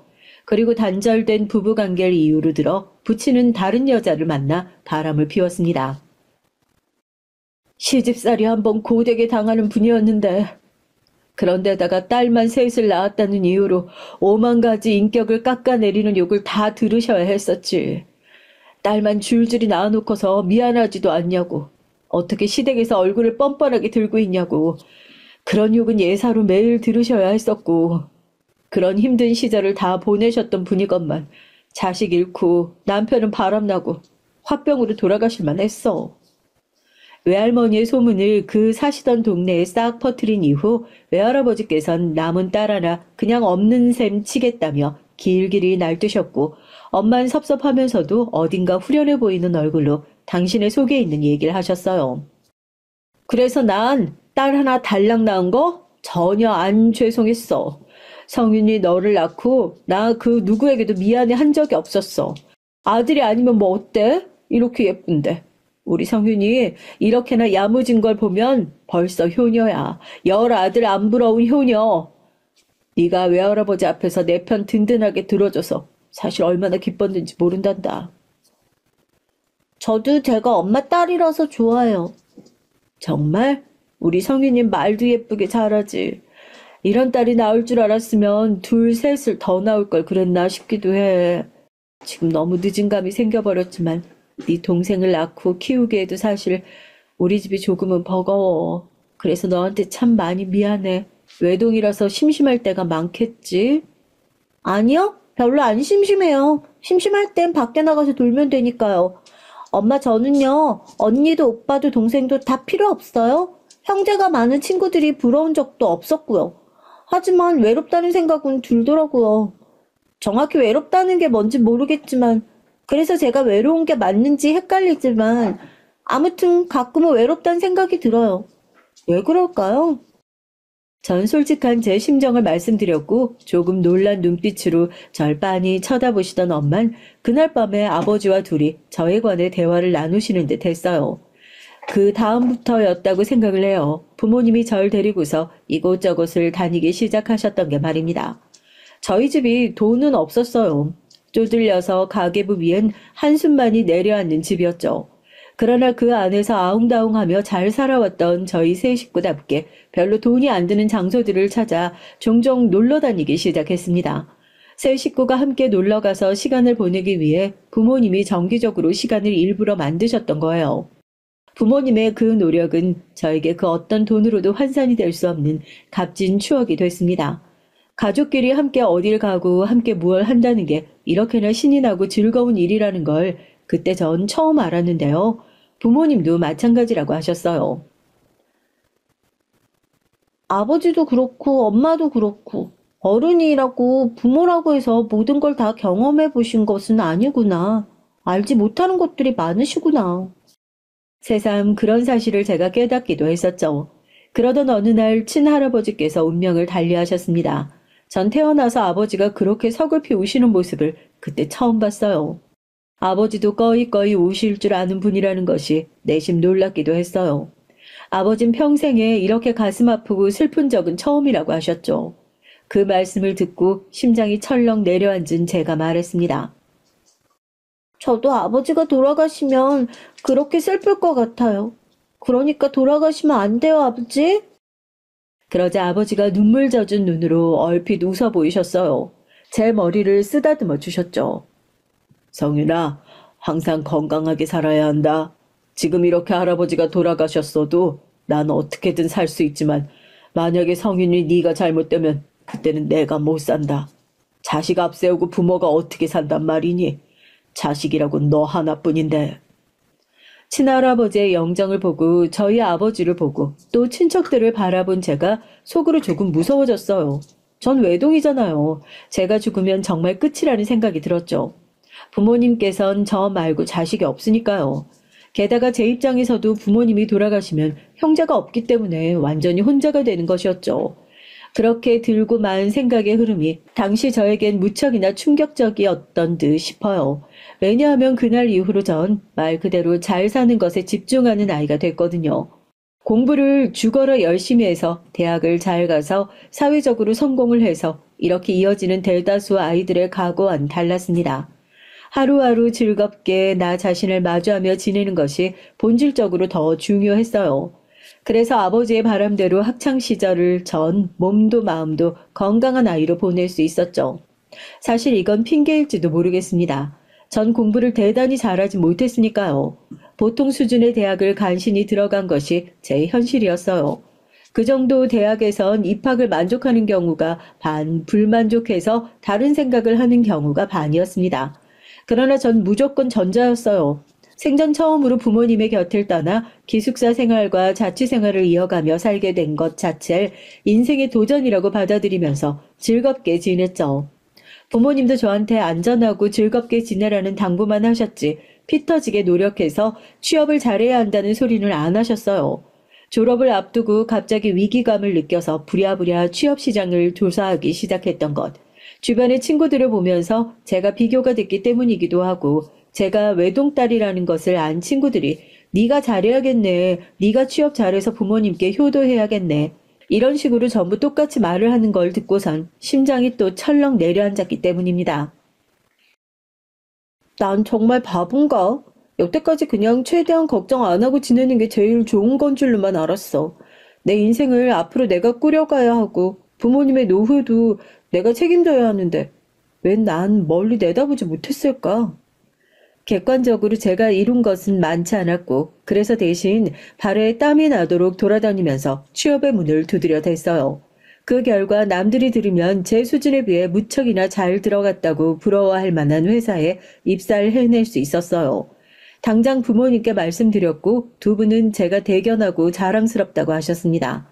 지난 세월 힘들었던 옛날 그런 것들 힘듦이 싹 씻겨 내려가는 것 같다고 두 분이 말씀을 하셨을 때 저에게 부담을 주고 싶지 않으셨을 뿐 제가 사회에서 열심히 잘해서 잘 되는 것을 두 분이 간절히 바라고 계셨다는 걸 깨달을 수 있었죠.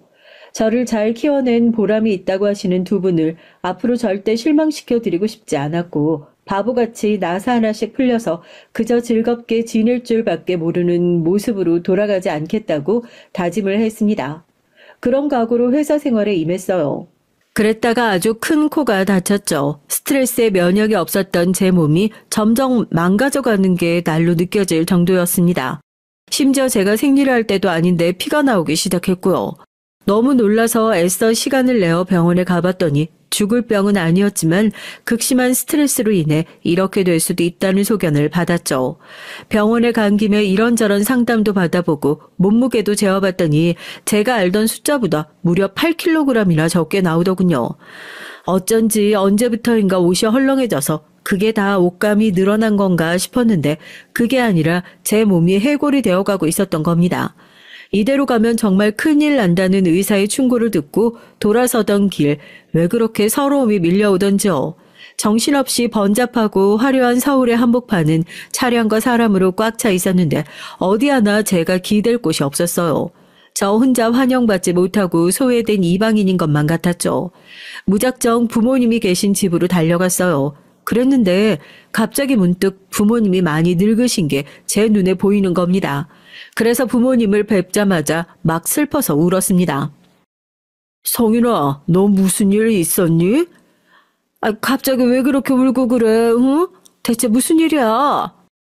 절 걱정하시는 두 분의 목소리에 전 되려 눈물이 났었죠.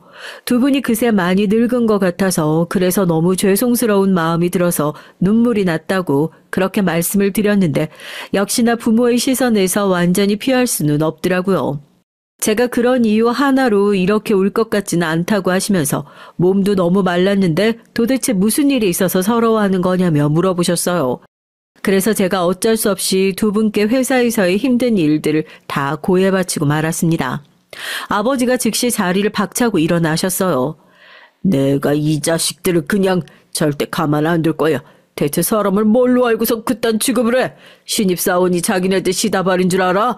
이런 미친 자식들 다 가만히 안 둬. 당장 찾아가야겠다. 원래 성격이 다혈질이신 엄마도 아니고 대체로 평온하신 아버지가 그런 반응을 보이실 줄은 몰랐습니다. 놀란 제가 아버지를 붙잡고 만류에 나섰죠. 그러면서 가슴이 너무 찡해졌고 벅차올랐어요. 대관절 부모의 마음이란 뭘까 싶었습니다. 죽는 그날까지도 자식은 부모의 마음을 헤아릴 수 없을 거란 생각도 들었고요. 오랜만에 들른 집에서 그날 자고 갔는데 엄마하고 나란히 누웠어요. 잠들 때까지 도란도란 얘기를 나눴죠. 엄마, 저도 자식 낳고 부모가 되면 저도 두 분처럼 그렇게 될 수 있을까요? 아무 조건이 없는 게 자신을 향한 부모의 사랑이라고 텔레비전에서 그렇게 떠드는 것엔 이유가 있었던 것 같아요. 전 두 분을 따라잡지 못할 것 같은데 저도 부모가 되면 달라지는 걸까 싶네요. 성윤아, 부모가 된다고 해서 자동으로 사랑이 넘치게 되는 건 아니야.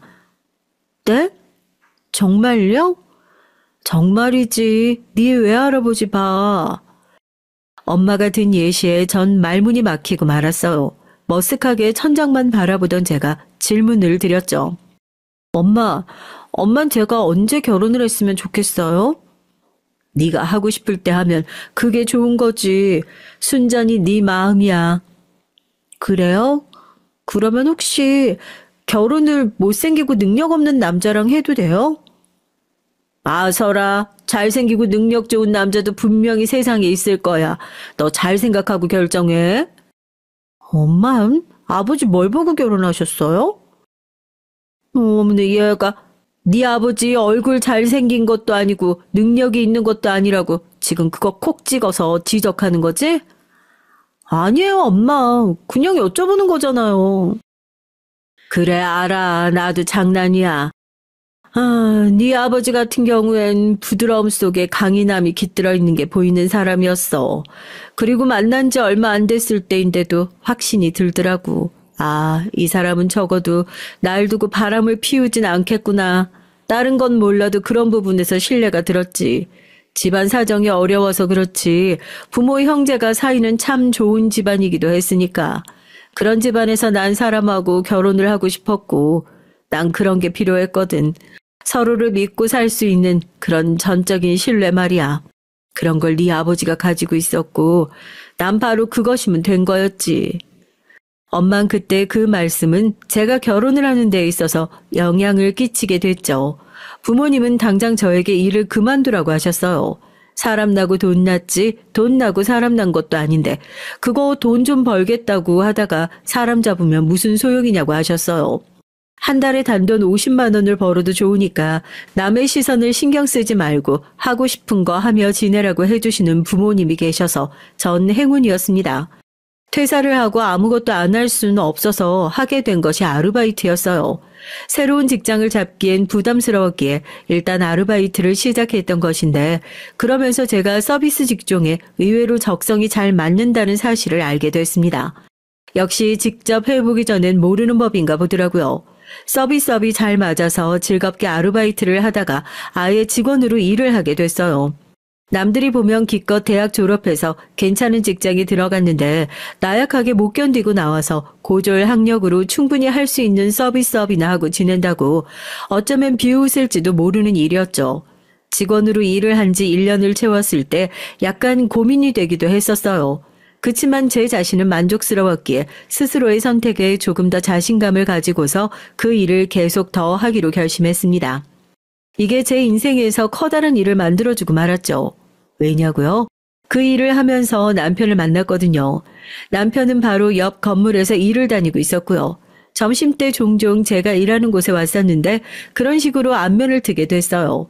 언제 한 번은 제가 퇴근이 늦어진 적이 있었는데 그날 남편이 그곳에 들렀습니다. 퇴근길에 항상 지나가다가 이곳을 쳐다봤었는데 한 번도 안 계셨거든요. 점심시간 때만 뵐 수 있을 줄 알았어요. 그런데 오늘은 이 시간에도 계시네요. 상대에게 관심이 있지 않고서야 젊은 남자가 여자에게 그런 말을 건네기란 쉽지 않았죠. 저 또한 그 남자가 별로라고 느껴졌다면 단답으로 끝내고 말았을 거예요. 하지만 그러는 대신 웃음을 지으며 한 발 가까이 다가갔죠. 저희 부부의 연애는 그렇게 시작됐던 겁니다. 시아버지가 돈이 좀 있으신 분이었어요. 일찍이 사업을 하셨거든요. 그런데 짠돌이 기질이 있으셔서 당신의 수중에만 재산을 고이고이 가둬두는 경향이 좀 있으셨어요. 시댁이 살아온 그림만 봐도 그랬고요. 시어머니께서는 평생 일을 다녀본 적이 없으셨어요. 친정이 가난했기 때문에 결혼 전엔 일을 하신 적이 있었지만 시아버지를 만나신 이후엔 줄곧 살림만 해오신 분이었죠. 남편이 막내입니다. 위로 누나만 둘이고요. 제 시누이들을 둘 다 이미 시집을 가서 애엄마들이었고요. 결혼을 하는 것에 있어서 다들 저마다의 이유가 있을 거예요. 대표적인 이유는 사랑이 있겠고요. 비혼주의자가 아닌 이상 결혼은 언제가 됐든 할 텐데 자기 옆에 있는 사람이 여러모로 적당하면 서로 이해관계를 잘 맞춰서 결혼을 하는 것이겠죠. 저도 남편도 서로를 사랑했습니다. 이건 분명한 사실이었어요.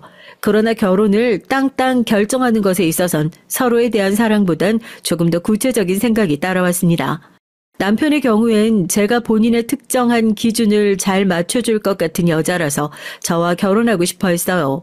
특정한 기준이라니 그게 대체 뭐였냐고요?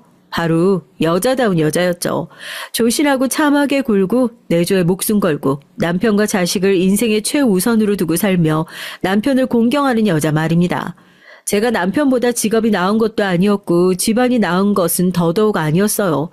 조건만 보자면 제가 훨씬 부족하다고 볼 수 있었는데 남편은 오히려 바로 이런 점들 때문에 본인의 입맛대로 저를 굴릴 수 있겠다고 판단했던 거예요. 그러니까 너무 잘난 여자여도 필요 없다는 의미였죠. 조강지처로 사는 게 그렇다면 저의 꿈이었냐고요? 그래서 결혼했냐고요? 아니요, 그렇진 않았습니다. 하지만 남편이 자기만 믿으라고 하는 모습이 듬직해 보였죠. 앞으로 내가 다 할게. 내가 돈 벌어오고 힘든 바깥일하고 사회생활하고 그렇게 할 테니까 자긴 집안일만 열심히 하고 내조만 열심히 해주면 돼.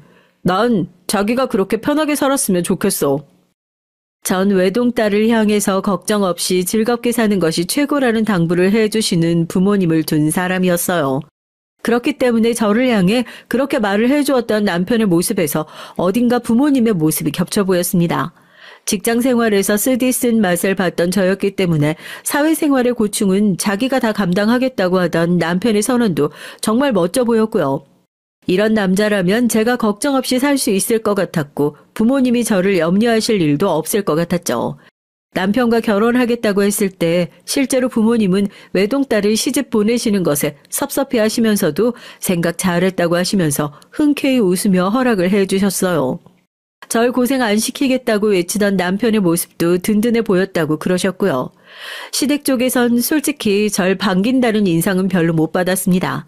시아버지께선 그저 남자라면 이런 선택쯤은 혼자서 알아서 하고 책임을 지면 될 일이라는 반응뿐이셨고요. 손자나 둘, 셋쯤 안겨주면 좋겠구만. 그 외에는 딱히 바라는 것도 없어. 저한테 개인적으로 주신 말씀도 저게 다였습니다. 전 시아버지께서 외부 활동을 아직 많이 하시면서 지내시는 분이라 집안의 이모저모엔 큰 관심이 없으신 건가 하는 생각도 해봤네요. 시어머니께서는 아까워 죽겠다는 반응을 좀 보이셨죠. 어떻게 키운 내 아들인데 사랑만 주면서 키웠는데 이렇게나 탤런트 뺨찌게 멋지게 다 키워놨는데 설마 내 아들 옆에 어디서 굴러 들어온지도 모를 개벽다기가 붙을 줄이야. 아이고, 이미 결혼하겠다고 결정을 다 해놓은 걸 보면 내 아들 대쪽 같은 성격상 절대 모를 것도 아닌데. 아이고, 이를 어째. 내 억장만 무너지네. 그 한탄을 왜 저의 앞에서 하신 건지 모르는 일이었습니다. 그러시거나 말거나 제가 해맑게 웃고 있으니까 나중엔 좀 민망해 하시긴 하더라고요. 시누이들은 어색하게 축하한다는 말들 뿐이었어요. 막내에다가 아들이랍시고 어렸을 적에 하도 오냐오냐 소리만 듣고 자란 동생인데 결혼 생활은 어떻게 할지 모르겠다는 비아냥을 슬쩍 남기긴 했었네요. 느낌이 딱 시누이들은 딸이랍시고 어렸을 적에 남편보다 못한 대접을 집에서 받은 것 같았습니다. 시아버지께선 내내 바깥일을 하셨으니 자식 간에 차별이 있었다면 범인은 당연히 시어머니셨겠고요. 아무튼 어쩌다 보니 얼렁뚱땅 결혼을 하게 됐는데 시댁 측에서 남편이 장가가면 원래 신혼집은 지원을 해주겠다고 예전부터 말이 있었기 때문에 집 장만도 걱정이 없었을 때까진 너무 행복했어요. 더할 나위 없는 시작이었죠. 그리고 결혼하고 한 달 만에 전 일을 그만뒀습니다. 원래 남편이 더 일찍 그만두라고 했었는데 제가 후임자도 구해야 하고 매장 상황도 배려를 해줘야 한다고 박박 우겨서 그나마 그때까지 했던 거예요. 남편은 저보고 이제 집안일을 하라고 했어요. 새벽같이 일어나서 아침밥을 차리고 오후에 자기가 먹을 간식도 정성스레 도시락으로 싸고 퇴근 시간에 딱 맞춰서 저녁밥을 차려 놓으라고 했습니다. 각종 청소, 빨래, 이건 기본이었고요. 그런데 제가 요리를 잘 못하는 게 거슬린다고 하시면서 시어머니께서 절 교육하기 시작하셨습니다. 신혼이었는데 일주일에 6번은 시어머니를 뵈야 했어요. 이게 말이나 되나요? 그래도 참았죠. 이 시기도 결국 다 지나고 나면 아무것도 아닐 거라고 믿으면서 악착같이 요리를 빨리 배워 나갔네요. 시어머니께선 말수도 많으셔서 온갖 별별 말씀을 다 하셨고 전 묵묵히 그걸 다 들어드리면서 추임새 장단까지 넣어야 했죠. 솔직히 이게 집안일을 배우고 잔소리를 듣는 것보다도 더 힘들었어요. 서비스업으로 단련된 전적이 있었기에 망정이었죠. 완전히 감정 노동이었어요. 남편이 돈 잘 버는가 하면 그것도 아니었습니다. 그저 그렇게 벌었는데 시아버지께서 재산이 있으시니까 그게 믿는 구석이었을 뿐이에요. 전 생활비를 남편한테 타서 썼어요. 문자 알림 보니까 마트에서 결제가 15만 원? 대체 뭘 사느라 그랬어? 당신이 면도기 세트로 사놓으라면서 그리고 소고기 먹고 싶다고 사라 그랬잖아. 아 맞다 그랬지? 나 때문에 썼구나. 알겠어. 난 또 괜히 오해할 뻔했네.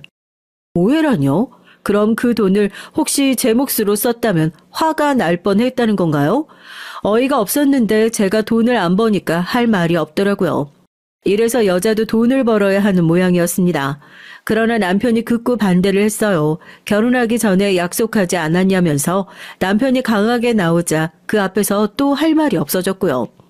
이런 마당이었는데 시어머니께선 저에게 항상 결혼복 터졌다. 너처럼 편하게 살 수 있으면 우리나라에서 결혼 안 하는 여자는 없다. 이런 소리를 매번 하셨습니다.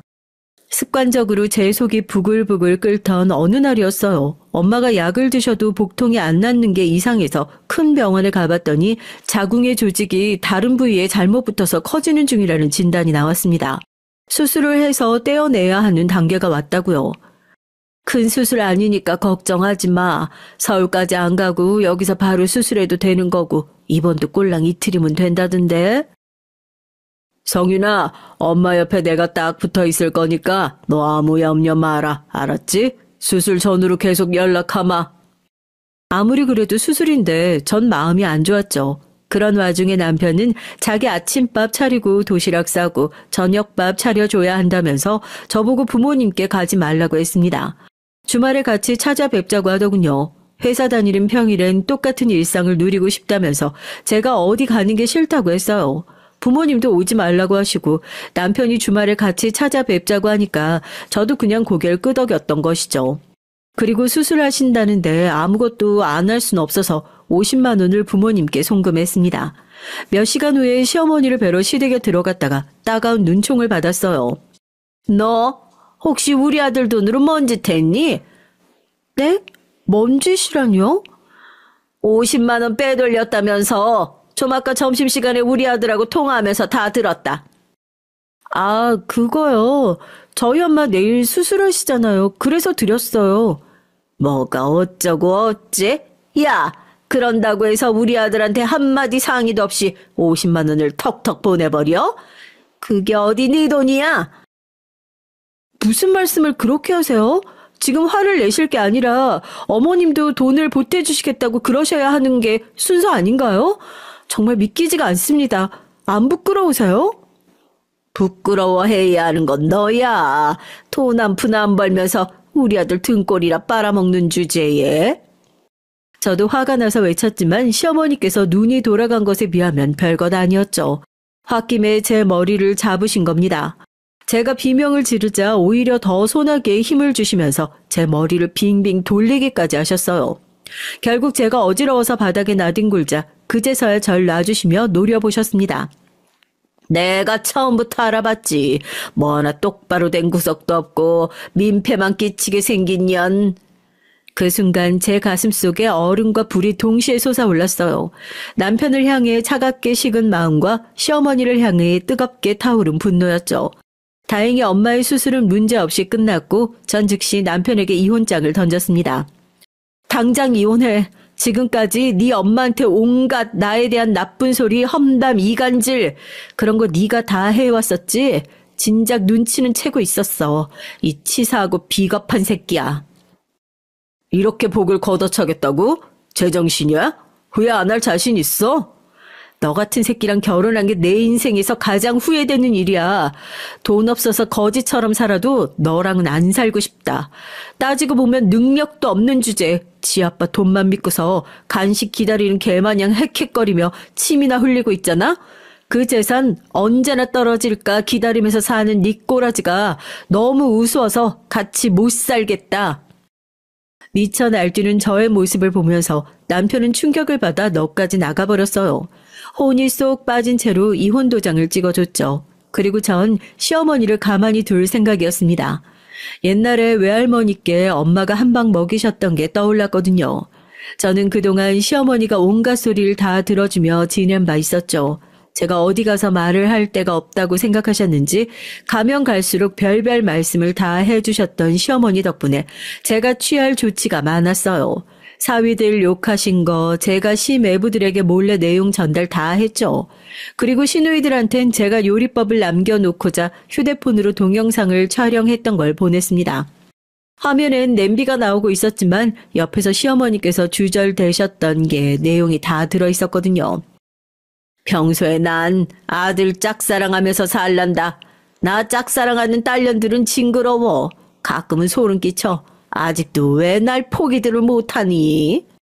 그뿐만이 아니었죠. 시누이가 20살 때 잘생긴 남자친구가 생겼는데 그걸 보고 배 아파서 시어머니께서 일부러 그 남자친구에게 사실 큰 시누한텐 다른 남자친구가 둘이나 더 있다고 거짓말을 하셔서 헤어지게 만들었다는 내용도 있었고요.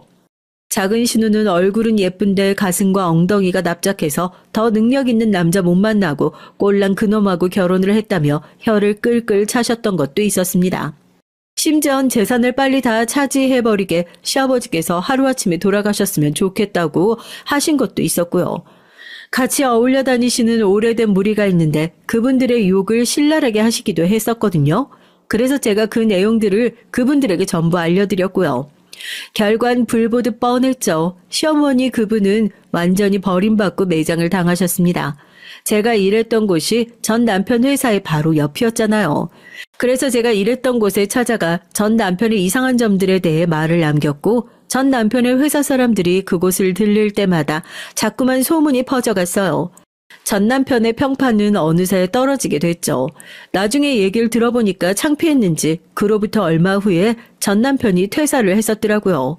그 가족들도 전 시아버지와 전 시누이들 이렇게만 뭉친 모양이었습니다. 꼴사 나온 모자 두 사람이 팽당한 것에 아주 통쾌했어요. 제가 이혼을 한 것에 놀라시기보다 부모님은 제가 아주 화끈하게 복수를 감행한 것에 더욱 놀라셨습니다. 내 딸이 맞구나. 역시 피는 못 속인다.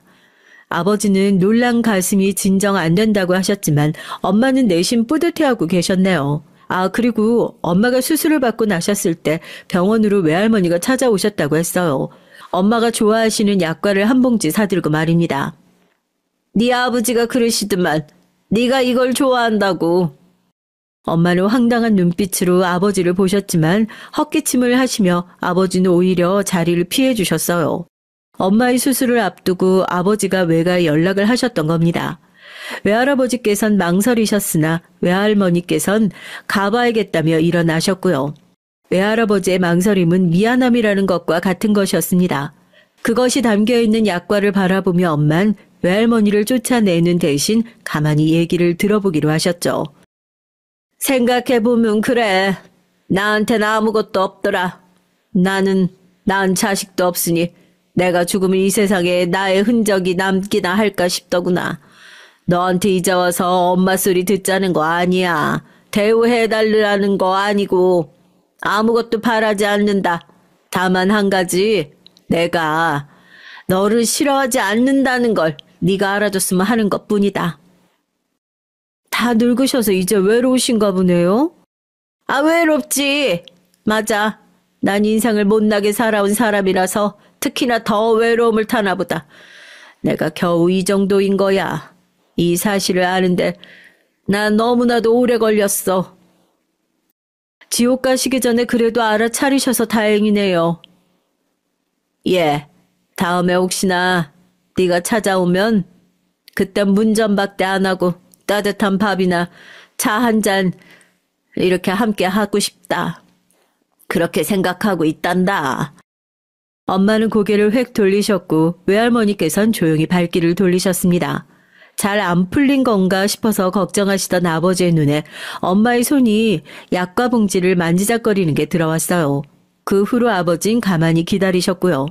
제가 이혼하고 통쾌하게 갚아주기까지 한 다음 그때가 돼서야 저희 세 식구가 함께 외가로 향했습니다. 엄만 가기 싫다며 툴툴대셨지만 자꾸 거울을 들여다보셨어요. 그 모습에 저와 아버진 서로를 바라보며 몰래 웃었답니다. 지금은 제법 모든 것이 평화롭게 돌아가는 일상을 보내고 있어요. 즐겁게 하루하루를 보내던 저의 곁엔 어느새 새로운 인연도 찾아왔답니다.